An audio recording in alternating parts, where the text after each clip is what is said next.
that door was opened and people were able to leave, including the young girl.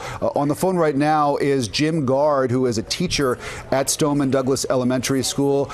Mr. Gard, are you able to hear us okay?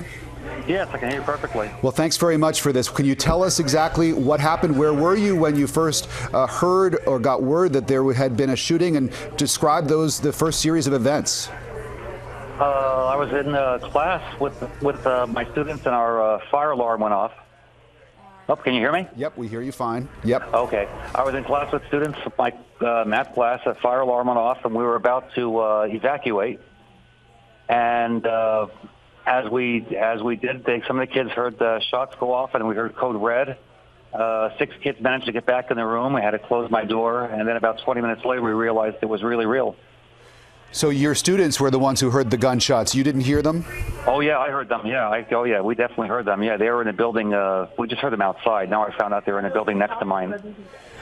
And then you said that there was a code red. What do you mean by that? Was there some kind of a signal from the school, from the main office, that this was going on? Yeah, we actually had a fire drill today, earlier, about 9:30 a.m., and then this went off. This fire alarm went off. So I just said, wait, hang in for a second to see if it's kind of, just hang in there for a second just in case. And then when we start to leave, when they said, okay, evacuate the building, then about a half a minute later, we had a code red from our administration which said that no movement. Everyone, all doors have to be locked back in the classroom. Don't let anybody in, even if they're banging on doors. And so I closed my door, and luckily I have 6 of my students here, and we're fine. Are you still inside the building right now, sir? Oh, yeah. Yeah, I'm in my classroom. You're in your classroom with 6 students?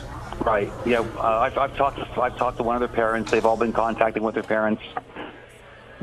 Can you describe for us what it's like inside that classroom? What are the discussions like between you and your students? Very calm. Everyone here is really calm. The kids are wonderful. They're, like I said, they've been texting each other, texting their parents, and just very calm. We've talked about it, and there's really not much. All the lights are off, just in case. And as far as the procedures that you put in place, closing the door, the code red, not letting anybody in, we have more live pictures of students being led from the building safely. So hopefully that will be the case for you and your students, Mr. Gard, very soon.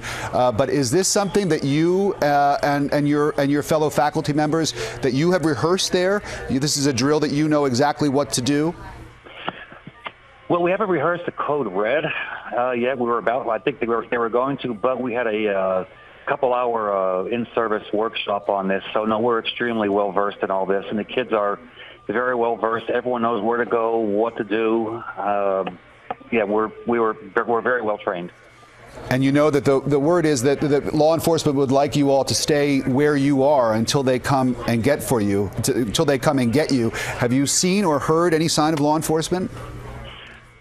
Actually, I haven't seen anything, obviously, because we're in the room. But it just happened. One of my students' fathers is an enforcement officer, and says they're going to come to the rooms, one by one.